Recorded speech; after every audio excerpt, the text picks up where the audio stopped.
반도체 장비주에 대해서 한번 말씀드리겠습니다. 오늘 일단 시세가 좀 나오고 있는 부분인데, 사실은 이제 그 반도체 대형주, 삼성전자나 SK하이닉스, 그리고 반도체 장비주, 오늘 말씀드리는 테스나, 원익 IPS, AP 시스템, 이런 종목들이 원래는 좀 비슷한 흐름을 보이는 경우가 많아요. 근데 때때로 오늘처럼 약간 장비주가 차별화된 모습을 보이는 경우들도 있거든요.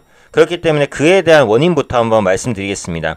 사실은 이제 같은 반도체 섹터라고 보시면 돼요. 그리고 밀접할 수밖에 없는 게 삼성전자, SK하이닉스가 이제 반도체를 생산하거나 아니면 공급하거나 할 때 그 기업이 단독으로 모든 걸 하나부터 열까지 처리하는 게 아니에요. 벤더 업체들, 그러니까 협력사들, 하청업체들, 이런 업체들이 다 줄줄이 엮여 있단 말이에요.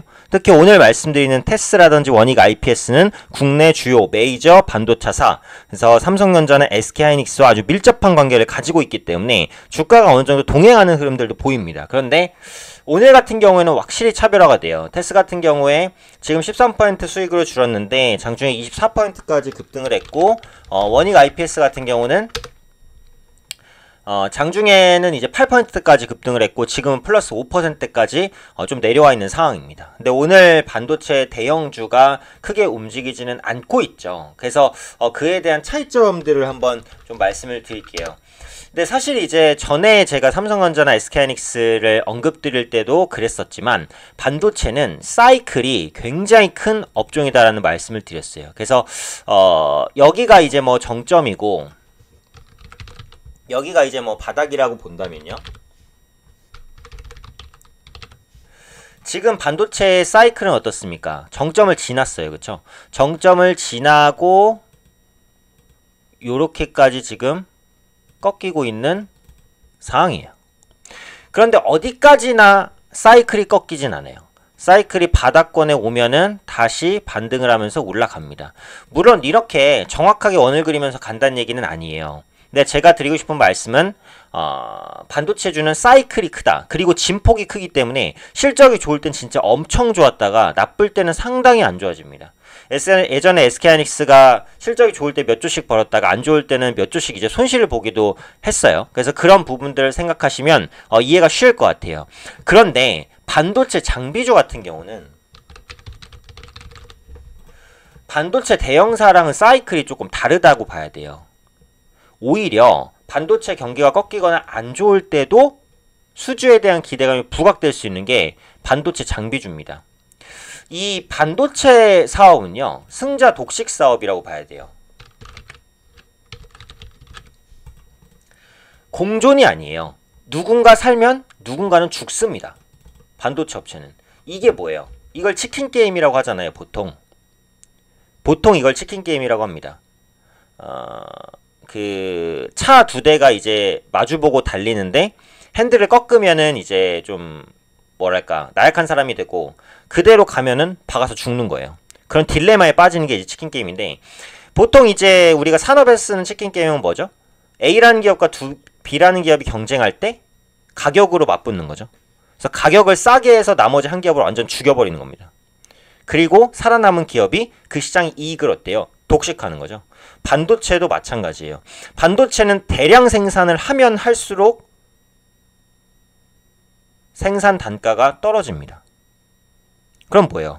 많이 만들어서 많이 파는 놈이 이기는 거예요. 그 다음에는 뭐예요?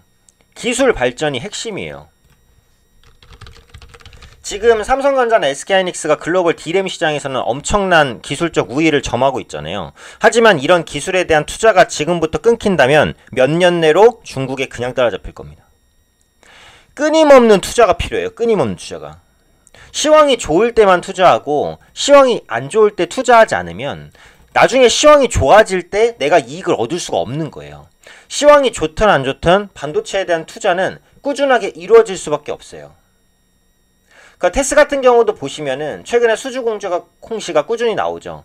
13일날, 그러니까 어제 나온 거죠. 보시면은 반도체 제조 장비 26.5억 원, 매출액 대비 1%니까 이건 그렇게 큰 규모는 아닙니다. 큰 규모는 아닌데 이런 수주들이 어때요? 꾸준하게 계속해서 이어질 수 있다라는 거죠. 계약 상대방의 SK하이닉스, 그쵸? 나온 부분이죠. 앞으로도 이런 수주 이슈는 꾸준히 나올 수밖에 없어요. 지금 반도체 업황이 좋지 않다고 하더라도. 왜? 안 좋을 때 투자를 하지 않으면 업황이 좋아질 때 그 이득을 먹을 수가 없습니다.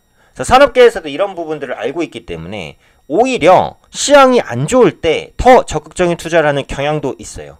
그래서 반도체 장비주와 반도체 대형주는 약간은 분리의 생각을 해야 되고, 제가 반도체 대형주를 비교적 방송에서 긍정적으로 말씀드리는 이유도 이런 부분들입니다.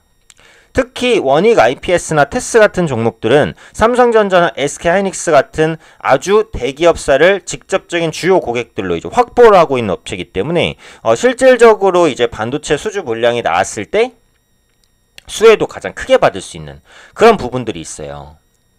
그래서 이런 부분들을 알고 매매를 하시는 것과 모르고 매매하시는 것은 완전히 다릅니다. 지금 삼성전자가 로봇이라든지 자율주행 이런 부분들로 사업을 확장하려고 하고 있잖아요. 제약 사업도 좀 확장하려고 하고 있고, 얼마 전에도 방송에서 말씀드렸었던 부분인데, 그것은 반도체를 버리고 다른 데로 가겠다는 게 아니에요. 반도체 의존도가 너무 높다 보니까 다른 산업도 열심히 해보자라는 거고, 반도체는 반도체 나름대로 주요 수익원으로 계속해서 가져갈 것입니다.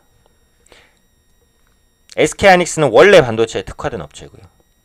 그러다 보니까 이 반도체 장비에 대한 투자들, 미래 기술 선점을 위한 공격적인 투자들 앞으로도 지속적으로 집행될 수밖에 없고, 반도체 장비주는 반도체 대형사 대비해서 반도체 산업이 안 좋을 때 수주를 받을 수 있는, 오히려 그때 위기를 딛고 성장할 수 있는 발판들이 마련될 수 있다는 거예요.